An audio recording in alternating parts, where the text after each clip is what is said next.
ശബരിമലയിൽ ദൈവതുല്യരായ ആൾക്കാരുണ്ടെന്ന് ആദ്യം പറഞ്ഞ പത്മകുമാറ ഒടുവിൽ തന്ത്രി ഇപ്പോൾ ജയിലഴിക്കുള്ളിലായി. ഇനി അടുത്തതായിട്ട് ഈ അന്വേഷണം ചെന്ന് നിൽക്കാൻ പോകുന്നത് അവിടുത്തെ മേൽശാന്തിയിലേക്കാണ്. അപ്പം ശബരിമല മേൽശാന്തി എന്ന് പറയുന്നത് ഒരു വർഷത്തെ ചുമതലയിലേക്ക് അവിടെ വരുന്നതാണ്. ആ സമയം കൊണ്ട് ഇത്തരത്തിലുള്ള ഗൂഢാലോചനക്കാരുമായിട്ട് ചേർന്ന് പണമുണ്ടാക്കി എന്ന തരത്തിലുള്ള ആരോപണമാണ്. അപ്പോൾ SITക്ക് എന്തെങ്കിലും തെളിവ് കിട്ടിയിട്ടായിരിക്കില്ലേ ഈ അന്വേഷണത്തിലേക്ക് പോകുന്നത്. അപ്പം തന്ത്രിയല്ല മേൽശാന്തിയും ഇതിനകത്ത് ഉൾപ്പെട്ടിട്ടുണ്ട് എന്നതിൻ്റെ വ്യക്തമായ ചില സൂചനകളാണ് ഇപ്പോൾ പുറത്തേക്ക് വരുന്നത്. പ്രശാന്ത് പ്ലാന്തോട്ടം ഒപ്പം അഹമ്മദ് മാഷി രണ്ടുപേരുണ്ട്. എങ്ങനെ വിലയിരുത്താം ഈ നീക്കത്തെ? ഇതിനകത്ത് ഇപ്പം ഈ തന്ത്രിയെ അറസ്റ്റ് ചെയ്തതിന് ശേഷം രണ്ട് അഭിപ്രായം വന്നിട്ടുണ്ടായിരുന്നു. കാരണം തന്ത്രി അറസ്റ്റ് ചെയ്യാൻ പാടില്ല, ശബരിമല അടഞ്ഞു പോകും, അല്ലെങ്കിൽ ശബരിമലയിൽ തന്ത്രിക്ക് അല്ലെങ്കിൽ ഏതാണ്ട് ഒരു വലിയ പരിവേഷത്തിലുള്ള ആളായിട്ട് അദ്ദേഹത്തെ അങ്ങനൊന്നും ചെയ്യാൻ പാടില്ല, ഏത് കുറ്റം പുള്ളിക്ക് ചെയ്യാൻ പറ്റും, അല്ലെങ്കിൽ കുറ്റമൊന്നും പുള്ളി ചെയ്തിട്ടില്ല, ഈ ഇദ്ദേഹത്തിൻ്റെ പേരിൽ ഇത് മനഃപൂർവ്വം അദ്ദേഹത്തിനോട് ഏതാണ്ട് കുടുംബവൈരാഗ്യമുള്ളതുപോലെ കാര്യങ്ങൾ ചെയ്ത രീതിയിലൊക്കെ വരുന്നത്. ഇപ്പം ഇന്നലെ ഇദ്ദേഹത്തിൻ്റെ വീട്ടിൽ നിന്ന് വാഹനം കസ്റ്റഡിയിൽ എടുത്തിട്ടുണ്ട്.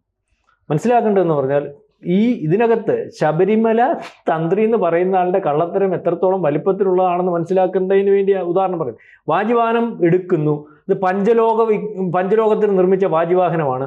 ഇതിൻ്റെ പുറത്ത് സ്വർണം പൂച്ചിട്ടുണ്ട്, മൊത്തത്തിൽ 13 കിലോ ഉണ്ട്. അതിൻ്റെ ഒരു കാര്യം നമ്മുടെ പ്രേക്ഷകർക്ക് മനസ്സിലാവാൻ വേണ്ടി പറഞ്ഞു. ഇത് സാറേ സാധാരണ ഹിന്ദുക്കളുടെ ഈ കൊടിമരം എന്ന് പറയുന്ന സങ്കല്പം, ആ സങ്കല്പം ഒരു കൊടിമരം മാറ്റി വെക്കുമ്പോൾ രണ്ട് രീതിയിലാണ് കൊടിമരം ഉണ്ടാക്കുന്നത്. ഒന്ന് കോൺക്രീറ്റിൽ കൊടിമരം ഉണ്ടാക്കുക, രണ്ടാമത് വളയാത്ത തേക്കിൻ തടിയിൽ ഉണ്ടാക്കാം. അത് നിൽക്കുന്ന സ്ഥലത്തിനൊക്കെ പ്രത്യേകതയുണ്ട്. കാരണം നമ്മൾ ഈ പറയുന്ന പോലെ മോശമായ സ്ഥലത്തിലൊന്നും പറഞ്ഞാൽ അതിന് കൂടുതലായിട്ടും പ്രിഫർ ചെയ്യുന്ന കാടുകളാണ്, കാരണം അശുദ്ധി ഉണ്ടാകത്തില്ല. അപ്പോൾ ഇത് അത്രയ്ക്ക് പവിത്രമായിട്ടുള്ളത്. അപ്പം ഇതിനകത്താണ് ചെയ്യുന്നത്. അപ്പം ഈ കൊടിമരത്തിനകത്ത് ഈ കൊടിമരം ദഹിപ്പിക്കേണ്ടതായിട്ടുണ്ട്. ഈ കൊടിമരം മാറ്റുമ്പോൾ ഇത് തുറന്നെടുത്തിരിക്കണം, ഇത്രയും താഴ്ത്തേക്ക് ആ മണ്ണ് പോലും മാറ്റി ആ രീതിയിൽ ശുദ്ധീകരിക്കണം. ഇതിൻ്റെ പുറത്തിരിക്കുന്ന വാഹനമൊപ്പം ഈ പറയുന്നത് പോലെ ദഹിപ്പിക്കണ്ടേ, അല്ലെങ്കിൽ ആ രീതിയിൽ അത് കൈകാര്യം ചെയ്യണ്ടേ, ബാക്കിയെല്ലാം കൈകാര്യം ചെയ്തതുപോലെ ഇതെന്തിനാണ് പുള്ളി വീട്ടിൽ കൊണ്ടുപോയത്? ഇതെന്ന് പറഞ്ഞാൽ ശവത്തിന് തുല്യമായിട്ടുള്ള കാര്യമാണെന്നാണ് സങ്കല്പം.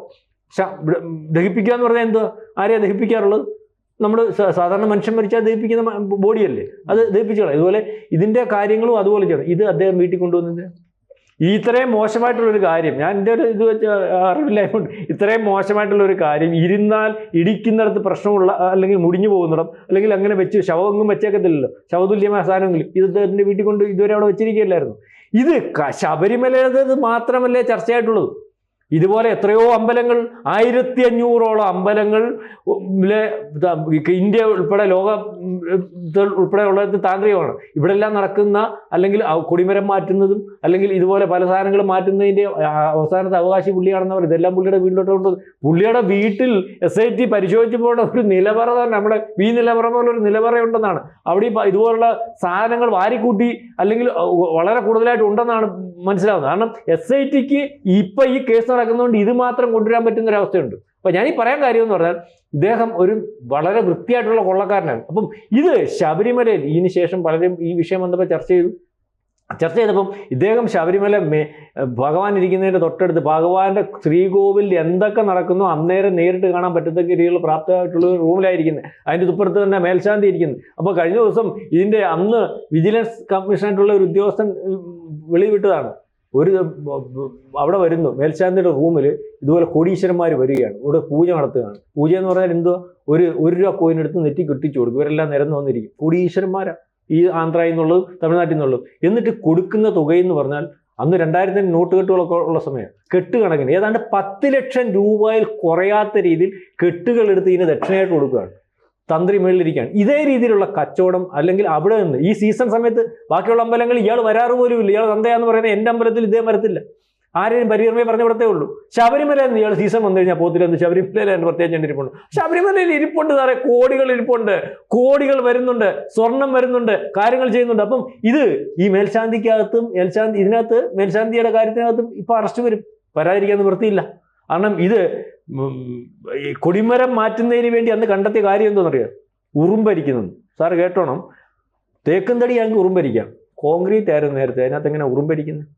ഇത് തന്നെ ആയിരുന്നു നമ്മുടെ 18ാം പടിക്കകത്ത് കണ്ടത്. ചോർച്ച ഇറങ്ങുന്നു എന്ന് വെച്ച് കഴിഞ്ഞാൽ അത് കൊണ്ടുപോകാൻ കരാറായി.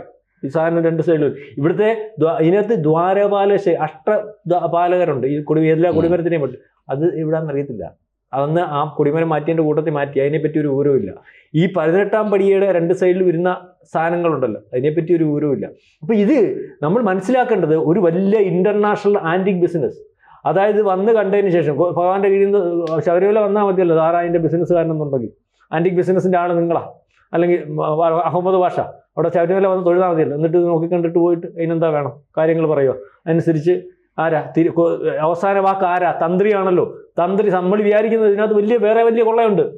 ഈ ശബരിമലയിൽ ഇപ്പോൾ ഇത് എല്ലാ അമ്പലത്തിലും സാറേ ഇത് നടക്കും, ഈ ഹിതപരിശോധന നടത്തും. ഹിതപരിശോധന എന്ന് പറഞ്ഞാൽ വേറെ ഒന്നുമല്ല, ശബരിമലയിൽ അയ്യപ്പൻ്റെ ജ്യോത്സ്യം നടക്കും, അല്ലെങ്കിൽ ഏത് അമ്പലത്തിലായാലും ജ്യോത്സ്യത്തിന് വരുന്ന ആരാന്നറിയോ? അദ്ദേഹത്തിന്റെ കക്ഷിയാണ് ഈ പ്രശ്നം വെപ്പ. പ്രശ്നം അമ്പല പ്രശ്നം കേട്ടില്ല, ദേവപ്രശ്നം ഇനി പറയാം. ദേവപ്രശ്നം വെക്കും. ദേവപ്രശ്നം വെക്കുമ്പോൾ വരുന്ന ആളാരെന്നറിയാം? തന്ത്രിയുടെ ആളാണ്. എന്താണ് പറയേണ്ടതെന്നുള്ള തന്ത്രി പറയും. എന്തുവാ നമ്മൾ ഉണ്ടാക്കി പറയുന്നില്ല, ഇത് നടക്കുന്ന. എന്നിട്ട് പറയും അവിടെ ഇന്ന സാധനങ്ങൾ മാറ്റാൻ പറയും. അവിടെ ഇരിക്കുന്ന ഭക്തർ പറയും മാറ്റിയില്ലെങ്കിൽ ദേശം നശിച്ചു പോകും, അമ്പലം നശിച്ചു പോകും. ഈ ഭക്തനെ ആശ്രയിച്ച് ജീവിക്കുന്നവർ, വിശ്വാസത്തെ ആശ്രയിച്ച് ജീവിക്കുന്നവരല്ലേ സാറേ ഒരു 80% ആൾക്കാർ, ഹിന്ദു ആയാലും ക്രിസ്ത്യാനി ആയാലും മുസ്ലിം ആയാലും അവനൊരു വിശ്വാസമുണ്ട്. അവൻ്റെ ജീവിതം മൊത്തം വിശ്വാസത്തിൻ്റെ പറയില്ല.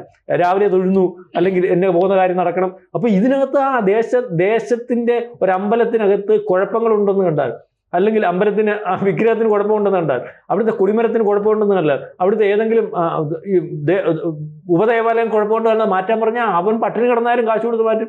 ഇത് മാറ്റേണ്ടത് അവർ തീരുമാനിക്കും. എന്നിട്ട് കോടിക്കണക്കിന് രൂപയുടെ ബഡ്ജറ്റ് ഇടും. ഇപ്പം 18ാം അല്ലെങ്കിൽ ഏതെങ്കിലും വിഗ്രഹം മാറ്റണം, ഒത്തിരിയും പേരുണ്ട്. വിഗ്രഹം മാറ്റുന്നതിന് 5 ലക്ഷം രൂപയ്ക്ക് ചെയ്തു കൊടുക്കുന്ന ആൾ കാണും. 15 ലക്ഷം രൂപയ്ക്ക് ചെയ്തു കൊടുക്കുന്ന ആളിനെ ഏൽപ്പിക്കാൻ പറയും. കാരണം അയാൾ ചെയ്താലേ ദേവന് ഇഷ്ടമുള്ളൂ. ദേവന്റെ അനുജ്ഞ പുള്ളിക്കാണല്ലോ. അല്ലെങ്കിൽ ഈ പറയുന്ന കൊടിമരം ചെയ്യുന്ന ആളുണ്ട്. കൊടിമരം പുള്ളിയുടെ കക്ഷി 30 ലക്ഷം രൂപയ്ക്ക് ചെയ്യുന്ന കൊടിമരം 15 ലക്ഷം രൂപ ചെയ്യാൻ ആളുണ്ടോ? ഒരു കണക്കും തെറ്റാതെ. അത് ദേവന്റെ അനുജ്ഞ 30 ലക്ഷം ഉള്ളവനാണ്, അത് കൊടുക്കും. എന്നിട്ട് അതിന്റെ കമ്മീഷൻ ഇത് നേരിട്ടറിയാവുന്നതാണ് പറഞ്ഞു. അപ്പൊ ഇതിനകത്താണ്, ഈ കൊള്ളയ്ക്കകത്താണ് ഇയാളെ പിടിച്ചിട്ടിരിക്കുന്നത്. അപ്പൊ ഇപ്പം മേൽശാന്തി അകത്ത് പോകണം, മനസ്സിലാവുന്നില്ലേ? അന്നത്തെ മേൽശാന്തി അതിനകത്ത് ഒപ്പിട്ടിട്ടുണ്ടെങ്കിൽ, അറിയാതെ ഒപ്പിട്ടിട്ടുണ്ട്, അല്ലെങ്കിൽ ഈ പറയുന്ന പോലെ ആരാണ് പുള്ളിയെ കൊണ്ട് ജയിച്ചത്? അതായത് ഞാനീ പറഞ്ഞത് മേൽശാന്തിയുടെ കാര്യം പറഞ്ഞുകൊണ്ടാണ്. ഇത് ഇവർ തമ്മിൽ നടന്ന ഒരു കൊള്ള, അല്ലെങ്കിൽ ഈ പറയുന്നത് പോലെ 2 പേരോട് അടുത്തടുത്തിരുന്നാണ് പരസ്പര ധാരണയോടുകൂടി ആ കോടീശ്വരന്മാരെ എത്തിക്കുന്നത് ഇദ്ദേഹത്തിനോട്. ആ കിട്ടുന്ന കാശ് പരസ്പരം വീതിക്കുന്നു. അതുപോലെ തന്നെ ഈ അതിനകത്ത് തിരക്കിയാലറിയാം, ഇപ്പോഴും തിരക്കിയാലറിയാം, മേൽശാന്തിയായിട്ട് വരുന്നവർ അവിടെ നമ്മുടെ ഈ ഭണ്ഡാരത്തിനെ വട്ടം നിൽക്കുന്ന ദേവസ്വം ബോർഡ് ഉദ്യോഗസ്ഥന്മാരുണ്ട്. ഈ ദേവസ്വം ബോർഡ് ഉദ്യോഗസ്ഥന്മാർക്ക് ഒരു ദിവസം കൊടുക്കുന്ന കാശ് എത്രയാണെന്നറിയാം? എനിക്കറിയാവുന്ന ഒരു സമയത്ത് ഞാൻ കണ്ടപ്പോൾ ഒരു 10 കൊല്ലം മുമ്പ് ഒരു ദിവസം, അന്നത്തെ ദിവസം ഒരു ദിവസം 50,000 രൂപ കൊടുക്കുമായിരുന്നു ഒരു ദേവസ്വം ബോർഡ് ഉദ്യോഗസ്ഥൻ.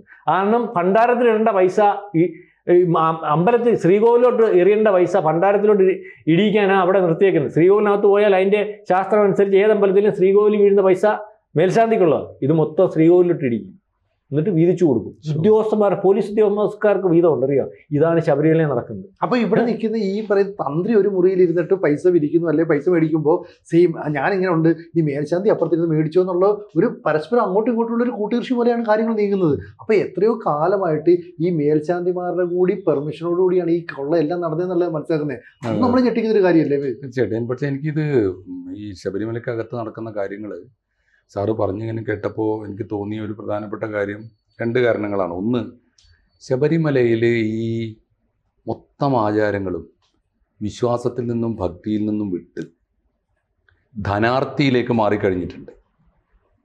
അത് സംബന്ധമായ എന്തെങ്കിലും നവോത്ഥാന വിചാരങ്ങളോ അന്വേഷണങ്ങളോ ഒന്നുമല്ല ഇപ്പം നടക്കുന്നത്. യഥാർത്ഥത്തിൽ നടക്കേണ്ടത് ഈ തന്ത്രിമാരെ വഴിതെറ്റിക്കുന്ന ആരാണ്?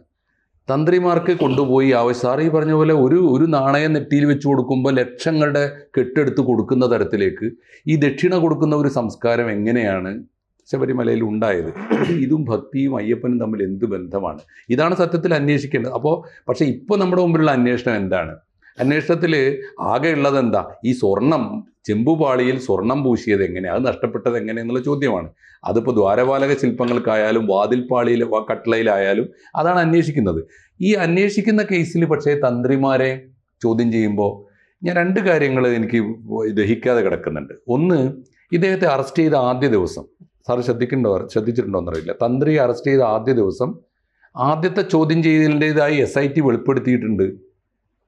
തന്ത്രി പറഞ്ഞിരിക്കുന്നു, വാജിവാഹനം എൻ്റെ അവകാശമാണ്, അതെൻ്റെ വീട്ടിലുണ്ട്. അപ്പോൾ ഞാൻ അതുമായിട്ട് ബന്ധപ്പെട്ട അന്വേഷണം നിങ്ങൾ പല ബന്ധപ്പെട്ട ആളുകളോടും ചോദിച്ചു നോക്കുമ്പോൾ സത്യമാണത്രേ. ഈ പറഞ്ഞ കൊടിമരം മാത്രമേ ദഹിപ്പിക്കേണ്ടതുള്ളൂ. അതിൻ്റെ മേൽ അലങ്കാരത്തിനും അല്ലെങ്കിൽ കൊടി ഉയർത്താൻ വേണ്ടി കെട്ടുന്ന ഈ സാധനങ്ങളുണ്ടല്ലോ, വിഗ്രഹങ്ങൾ, അതിപ്പോൾ ചിലപ്പോൾ ഗരുഡൻ്റേതാവാം, ചില ദൈവങ്ങളുടേതും ദൈവവാഹനങ്ങളുടേതും ഒക്കെയാണ്. ഈ വാജിവാഹനം എന്ന് പറയുന്ന പലപ്പോഴും വാഹനങ്ങളുടെ. അപ്പോൾ അത് അവരുടെ അവകാശമാണ് അത്ര. എല്ലാ തന്ത്രിമാർക്കും അത് വീട്ടിൽ കൊണ്ടുപോകാം. ഇദ്ദേഹത്തെ അറസ്റ്റ് ചെയ്ത ദിവസം തന്നെ പറഞ്ഞിട്ടുണ്ട്, ഞാൻ വീട്ടിൽ കൊണ്ടുപോയിട്ടുണ്ട്, എൻ്റെ വീട്ടിലുണ്ട് എന്ന് അദ്ദേഹം പറഞ്ഞിട്ടുണ്ട്. പക്ഷേ നമ്മുടെ മാപ്രകളുടെ ഒരു പണി എന്താണെന്നറിയോ?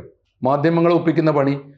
അദ്ദേഹം പറഞ്ഞിട്ട് എൻ്റെ വീട്ടിലുണ്ട് എന്ന് പറഞ്ഞിട്ട് അവിടെ പോയി അത് തൊണ്ടി മുതലോ അല്ലെങ്കിൽ അന്വേഷണത്തിൻ്റെ തെളിവ് എന്ന നിലയിൽ അത് എടുക്കാൻ വേണ്ടി പോയ പോലീസ് അവിടെ ഇടിച്ച് തകർത്ത് തുറന്ന് അന്വേഷണം നടത്തി കണ്ടെത്തി എന്തോ ഇല്ല, ഇവർ കാണാത്തൊരു സാധനം കണ്ടെത്തി, ഇയാളെന്തോ കളവ് മുതൽ എന്ന അർത്ഥത്തിലാണ്. ഇതിൽ എനിക്ക് തോന്നിയത് പറഞ്ഞു വരുമ്പോൾ യഥാർത്ഥത്തിൽ ഇപ്പോൾ സാറ് പറയുന്നതൊക്കെ അവിടുത്തെ ഗുരുതരമായ ക്രമക്കേടുകളാണ്. അല്ലെങ്കിൽ അത് ഭക്തിയുടെ മാർഗത്തിൽ നിന്ന് വിട്ട് സഞ്ചരിക്കുന്ന, ധനാർത്ഥിയുടെ മാർഗത്തിൽ സഞ്ചരിക്കുന്ന വിശ്വാസിയും അതേ മാർഗത്തിൽ സഞ്ചരിക്കുന്ന തന്ത്രിയും ഒരുപക്ഷെ അതേ മാർഗത്തിൽ എത്തിച്ചേർന്നിരിക്കുന്ന ഈ മേൽശാന്തിയും അതിനേക്കാളും ഭീകരമായ ധനാർത്ഥിയിൽ എത്തിച്ചേർന്നിരിക്കുന്ന ദേവസ്വം ബോർഡും ഒക്കെ ചേർന്ന സംഭവങ്ങളാണ്. പക്ഷെ ഇപ്പോൾ അന്വേഷിക്കുന്ന കേസും ഇതും തമ്മിൽ ബന്ധമില്ല. അന്വേഷിക്കുന്ന കേസിൽ വാജിവാഹനം തന്ത്രിയുടെ അവകാശമാണ് എന്ന് വിശ്വാസമുണ്ട്. അതുകൊണ്ട് ഞാൻ കൊണ്ടുപോയി എന്ന് അദ്ദേഹം പറഞ്ഞിട്ടുണ്ട്. അദ്ദേഹം പറയാത്തത് പോയി അവിടെ ഇടിച്ച് തകർത്തിട്ട് അദ്ദേഹത്തിന്റെ വീട്ടിൽ റെയ്ഡ് ചെയ്ത് കണ്ടെത്തി എന്നുള്ള മട്ടിലാണ് നമ്മുടെ മാധ്യമ. മുഹമ്മദ് മാഷിന് അറിവില്ലായ്മ കൊണ്ട് ഒരു കാര്യം പറയാം. ഇതിനകത്ത് ഏത് നിയമസംഹിതയിലാണ് ഇത് എഴുതി വെച്ചിരിക്കുന്നത്? ഒന്നുമില്ല, ഭരണഘടനയ്ക്കകത്തൊന്നുമില്ല. ഈ വിശ്വാസം എന്ന് പറയുന്നത് ഇവരുണ്ടാക്കിയെടുക്കുന്ന വിശ്വാസമല്ലേ?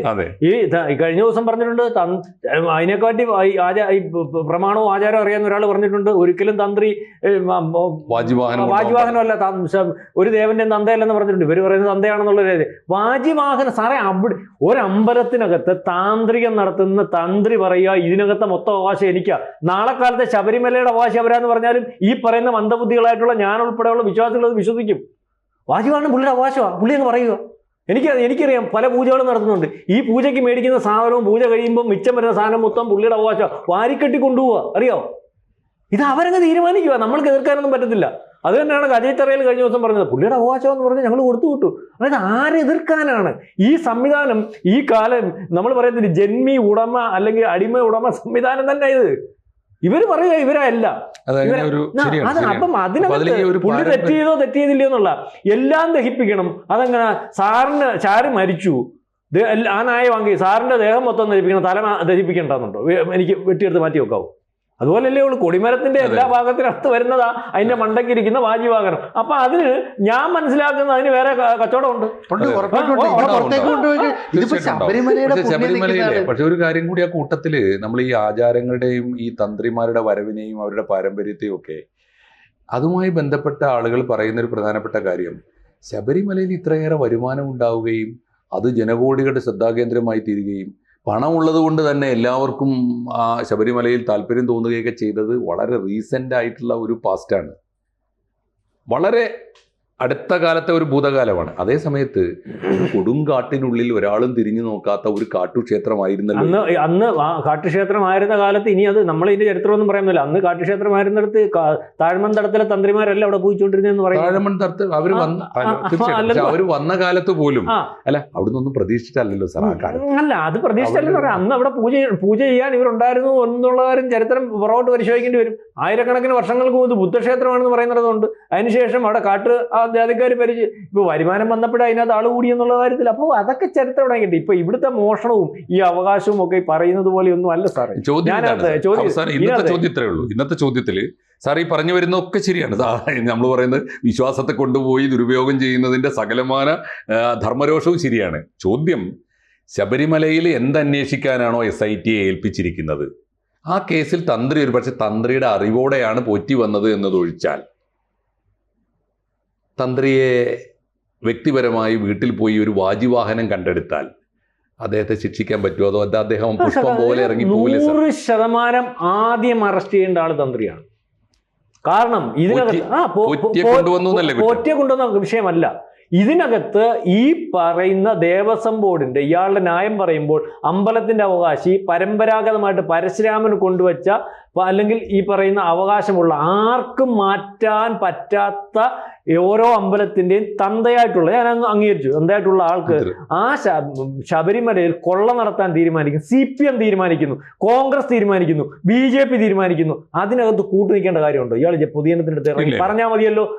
പൊതുജനത്തിന് പറഞ്ഞാൽ മതി, ഇതുപോലെ ശബരിമല കൊള്ള നടക്കാൻ പോകുന്നു, ഞാൻ ഇതിൻ്റെ കാർമ്മികത്വത്തിലുള്ള എനിക്കത് അനുവദിച്ചു കൊടുക്കാൻ പറ്റത്തില്ല, എനിക്ക് മാത്രമായിട്ട് അതിനെ എതിർക്കാൻ പറ്റത്തില്ല, ഇതിൻ്റെ വിശ്വാസികൾ ഇതിൻ്റെ കൂടെ ഉണ്ടാണ്.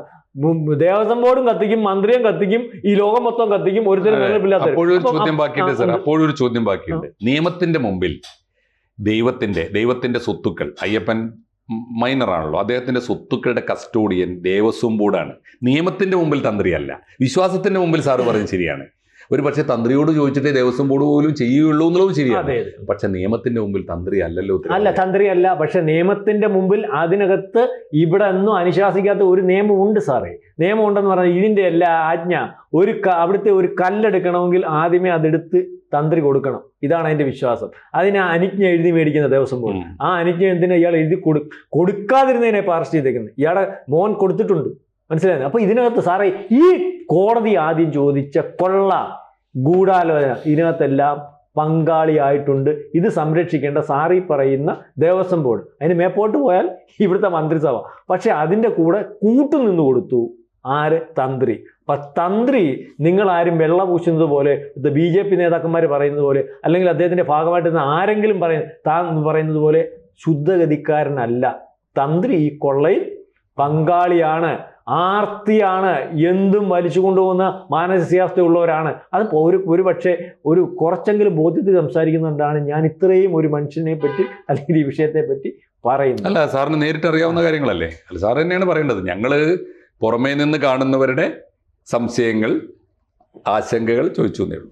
ഇപ്പൊ പ്രശാന്തിനെ ചോദ്യം ചെയ്തിട്ടുണ്ട്, അടുത്ത പ്രശാന്ത് അകത്തോട്ട് പോവുകയാണ്. അപ്പൊ ഇത് ഒരു വളരെ കാലമായിട്ട് നടക്കുന്ന ഒരു കൊള്ള. അത് ഓരോരുത്തർ വരുമ്പോൾ മാറി മാറി ഇരിക്കുന്നതേ ഉള്ളൂ. കൊള്ള നടന്നുകൊണ്ടേയിരിക്കുന്നു. മുമ്പ് നടക്കുന്നുണ്ട്, ഇപ്പം നടന്നുകൊണ്ടിരിക്കുന്നു, നാളെ നടക്കും. ഇപ്പം തന്നെ അവിടെ ഇത്രയും വിഷയം വന്നതൊക്കെ ആട്ടിയ നെയ്യുടെ ഇപ്പം സുപ്രീം കോടതി ചോദിച്ചേക്കില്ലേ അതിനകത്ത് നടന്ന തിരിമറി. എന്തെല്ലാം തിരിമറിയാണ് സാറേ അവിടെ നടക്കുന്നത്, എന്തെല്ലാം. ഇതിപ്പോ വരുന്നത് വളരെ തുലോ പുറത്തു വരുന്നത്. അതെ. ABCക്ക് ഒരു ഹിന്ദി ചാനൽ കൂടിയുണ്ട്. കുറച്ച് നാളായി അതിൻ്റെ വാർത്തകൾ, ദേശവിശേഷങ്ങൾ ഇതൊക്കെ തന്നെ ചർച്ച ചെയ്യുന്നുണ്ട്. ഈ ചാനൽ കൂടി പ്രേക്ഷകർ സബ്സ്ക്രൈബ് ചെയ്യണമെന്ന് താല്പര്യപ്പെടുന്നു. കൂടുതൽ വാർത്തകളും വിശേഷങ്ങളും നിങ്ങളിലേക്ക് എത്താൻ ABC മലയാളം സബ്സ്ക്രൈബ് ചെയ്യുക, ബെൽ ബട്ടണും അമർത്തുക.